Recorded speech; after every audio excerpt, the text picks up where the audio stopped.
Although Tucker was pretty much a nobody in this crowd, his sister had a wonderful reputation and nobody wanted to say anything that would upset her. As for Kevin, everybody had heard the nasty things Jason Jones had been saying about him. Grandpa Steele had been watching all of this from his comfortable chair. As he looked at Kevin, he seemed to be in deep thought. It was as if he could see a little bit of his younger self in Kevin's appearance.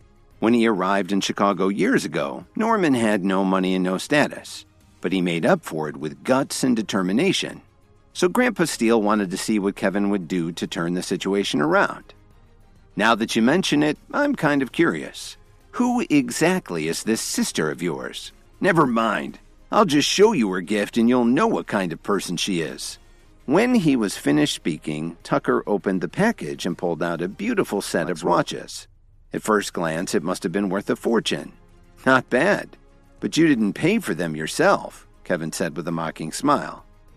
Since I'm here to celebrate Norman Steele's birthday, I certainly wouldn't come empty-handed. Unlike some people. Tucker glared at Kevin and it was obvious he was talking about him. Then he took another present from the table and opened it. This is an authentic bust of the Greek god Apollo from over 300 years ago. It's to remind everyone of your eternal reputation, Mr. Steele, Tucker said proudly. The guests were very impressed by this gift, which must have been worth $100,000. There was no way that Kevin could do better.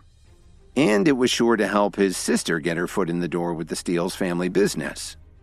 Even Dalton walked over to take a closer look. He definitely appreciated the craftsmanship. As Kevin watched, his smile grew wider and wider. What are you laughing at? Did you bring anything that's worth this much? I'm laughing at you, Tucker. Let me ask you, how much did you spend on this thing? $110,000, Tucker said as he proudly lifted his chin. If this were a real 18th century bust of Apollo, that would be a fair price. Unfortunately, the box is probably worth about as much as your gift. Kevin, don't talk nonsense, Lily said as she worriedly looked over at Norman Steele. What do you mean? Are you saying that this is a fake? Do you know where a bust like this would come from? Kevin, do you know how to appraise antiques? Kevin nodded his head in response to Dalton's question. The original bust is actually in Italy, he explained. That's the first reason I know it's not authentic, Kevin continued. But also, if you look closely, it's not even really marble. It's probably a plaster cast that was coated in urethane and painted to look like marble. It would make a nice bathroom decoration, but it's certainly not a gift worthy of a distinguished person like Mr. Steele. You're talking nonsense. How can you be so sure this is a fake? He had actually bought it from one of his uncles. Tucker just couldn't believe that his uncle would lie to him and put him in an embarrassing position like this. Believe what you want. He was tired of dealing with Tucker's nonsense. Kevin picked up the bust and dropped it lightly on the table. As everyone watched, the so-called marble bust broke apart into a dusty pile of plaster. The crowd gasped when they saw this.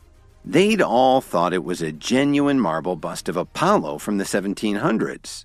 I'm sorry I had to do that, but Mr. Steele had to find out sooner or later. Then he turned to look at Dalton. After thinking for a moment, the next thing I have to say may seem a little impolite. Are you sure you want me to say it? Before Dalton could answer, go ahead, young man, just say it. I'm too old to care what people think. Thank you. That's very wise. I hate to have to say this, though. If you remember your mythology, Kevin explained, King Midas insulted the god Apollo and his ears were transformed into donkey ears as punishment. So there could actually be another meaning to this gift, especially for someone as wealthy as Mr. Steele. After saying this, Kevin turned around and looked Tucker in the eyes. Aside from the fact that this thing is fake, I have to ask you, why would you offer something like this on Grandpa Steele's birthday? When he heard this, Tucker's face turned pale, and sweat started to break out on his forehead. The members of the Steele family who were in the room were also very upset to hear this and turned to glare at Tucker. Tucker was desperate, and the only solution he could think of was to turn his attention back on Kevin. Even if what you said is true, my intention was to help celebrate Mr. Steele's birthday. But what about you? Did you come here empty-handed? If it wasn't for your wife, I'll bet you wouldn't even know that today is his birthday. Hey, Who told you I didn't bring any gifts? Kevin laughed as he looked at Tucker mockingly. On the way to Dalton's mansion, he'd already sent a message to Miss Wilson. He figured that by now someone should be showing up with his gifts. How can a lowlife like you afford to offer anything interesting? Did you stop off at the gift shop at the mall on the way here? That would still be better than what you brought. Then why don't you show everyone right now? What kind of trash did you bring?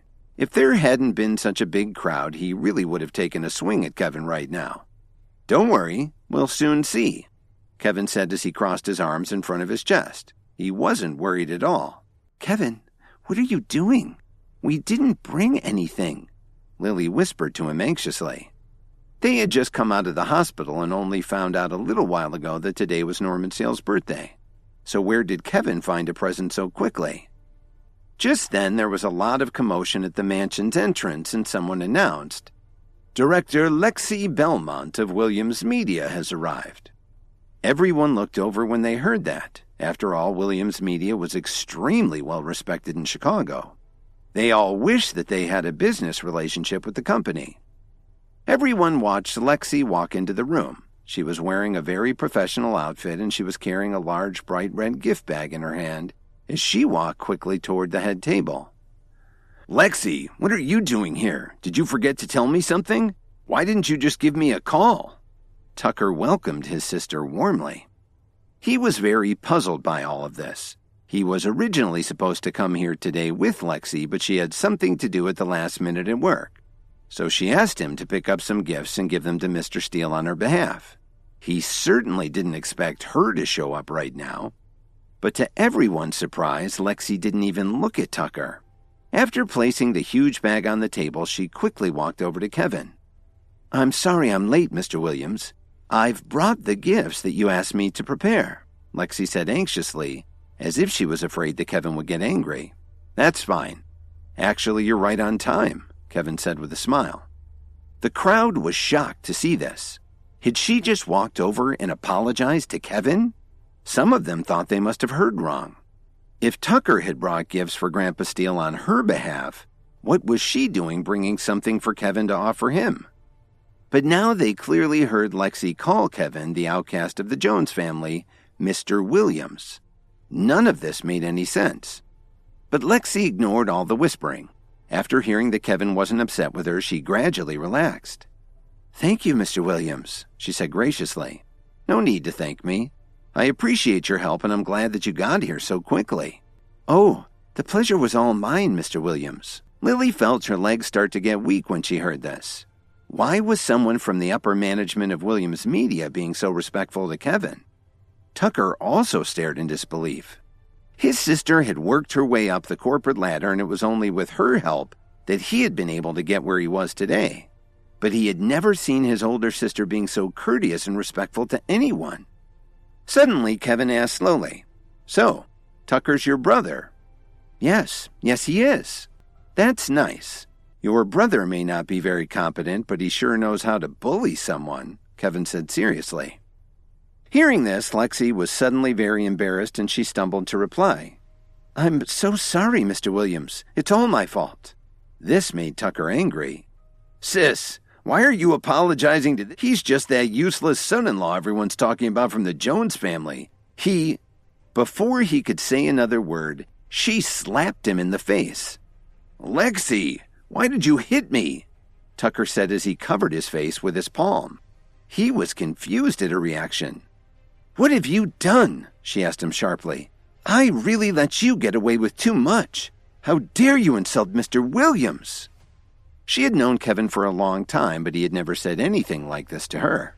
That's why she didn't even bother to ask Kevin what had happened. Lexi knew right away that it was her brother who had been causing trouble, as usual. "But sis, Kevin's just a useless freeloader," Tucker tried to explain. "Shut up right now," Lexi yelled as she slapped Tucker on the other cheek. "I want you to apologize to him immediately." Tucker hesitated. He had no idea why his sister was talking to him like this. "Right now, apologize," Lexi said as she pushed Tucker over to stand in front of Kevin. He looked down at the floor and took a deep breath before he finally mumbled, "I'm sorry, Mr. Williams, that was wrong of me. Please forgive me." Everyone started shaking their heads. What a change in Tucker's behavior from just a few minutes ago. Kevin glared at Tucker. He was really sorry to have such an unpleasant scene in front of Grandpa Steele at his birthday party. But Tucker had really asked for it. Suddenly, Kevin's phone rang. He looked at the unfamiliar caller ID and frowned as he picked up the phone. Hello? May I ask who's calling? Mitchell Cook. President Wright, Emo, and Gilbert were all taken hostage by the Williams family. I was also injured, Drake said anxiously. Drake now understood how powerful Thomas Williams was. Kevin's uncle was someone that he couldn't touch, so if he wanted to save Mitchell Cook and the others, he needed Kevin's help. What did you say? When did this happen? An hour or two ago. They're taking them to the Williams mansion in New York. All right. I got it. Take care of yourself and leave the rest to me, Kevin said as he hung up the phone. Kevin, what's wrong? He could tell that the call had upset Kevin. Dalton, do me a favor. Call some of your men and come with me. Kevin's expression was especially grim as he tried to figure out what to do. The Williams family had actually dared to come to Chicago to abduct Kevin's friends and colleagues. If they could do that, would his parents still be safe in New York City? While Kevin was worrying about this, dozens of members of the Williams family were gathered together in the family mansion near New York City.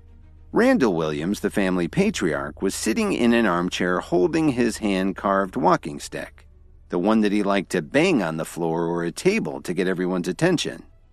Cook, Adriana, Gilbert, and Emo were tied up and sitting on a bench along with Kevin's parents, Alan and Susan.